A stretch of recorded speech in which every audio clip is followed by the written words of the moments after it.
राकेश जी, एक चीज समझनी बहुत जरूरी है कि ऑपरेशन सिंदूर तक सब कुछ ठीक चल रहा था।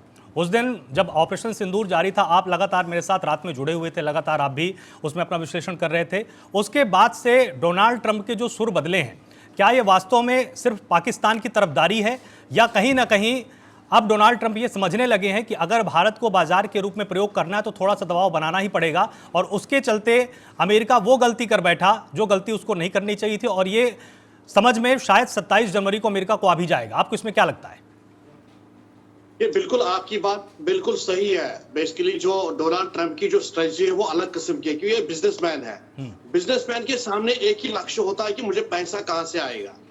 मेन चीज है, आपने खुद देखा कि जो उनके साथ जो ये नेटो था, या नेटो के साथ जो भी जितने कंट्रीज इस वक्त है, वो भी अब एक वहम में आ गए कि ये जो अमेरिका कुछ भी कर सकता है, क्योंकि जिस हिसाब से वो आजकल कार्रवाई कर रहा है, जिस हिसाब से वो आजकल दूसरे देशों पर हमले करता है, जिस हिसाब से वो धमकियां देता है, उस हिसाब से तो इनको कोई ना कोई चारा और करना ही करना पड़ेगा, जिसमें उनका एक ही विकल्प आता है। मुझे लग रहा है भारत आता है, क्योंकि भारत की जो अर्थव्यवस्था है इस वक्त एक युवा देश के नाते वो दुनिया के मेरे हिसाब से एक कदावर में है।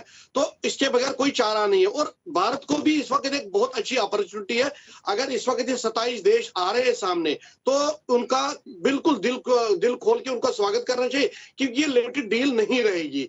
इसमें हम ये नहीं कहेंगे इसमें हमारा जो डिफेंस वाला सेक्टर ही रहेगा, इसमें ऑलमोस्ट जितने भी सेक्टर है बिजनेस इसके कमर्शियल के, वो सारे सेक्टर इसमें इन्वॉल्व हो जाएंगे। इसकी वजह से उनको भी फायदा होगा, और दुनिया को एक और अलग मतलब एक समझो एक किस्म का प्लेटफॉर्म मिल जाएगा, जिसमें बहुत सारे लोग ऐसे भी हैं जो नेटो से बाहर है, जो रूस से यूक्रेन से बाहर है, या जो कंट्रीज है जिनका अमेरिका के साथ कोई लेना देना नहीं है, उनके लिए भी एक अच्छी बात है। क्योंकि जो जिस हिसाब से पाकिस्तान को अमेरिका ने यूज किया है, चाहे वो ईरान के लिए किया है, या उन्होंने इसराइल के सॉरी इसके लिए किया है, गाजा के लिए इसको वो कर रहा है, उसकी एक अपनी वो एक पॉलिसी है, वो उस पॉलिसी को छोड़ेगा नहीं है। वो कभी भी अपने बेड़ों का इधर से उधर करेगा, उधर से इधर करेगा, डराने और धमकाने के बगैर। आपने देखा है कि उसके बगैर, और जहां उसको लाता मैं कार्रवाई करूं, वो कार्रवाई करता भी और कर भी सकता है। उस पर कोई भरोसा नहीं है, क्योंकि उन्होंने आनन फानन में एक कंट्री को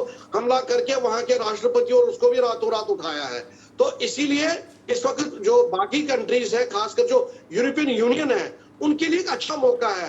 और जो जिस हिसाब से उन्होंने रिसेंटली इनको मेरे ख्याल से इसको दी है, जर्मनी की इटली को जो धमकी दी है, उससे उनको भी सोचना पड़ेगा कि नहीं, हमारा कोई ना कुछ और रास्ता निकालना चाहिए, जिससे उनकी स्टेबिलिटी अच्छी रहेगी दुनिया।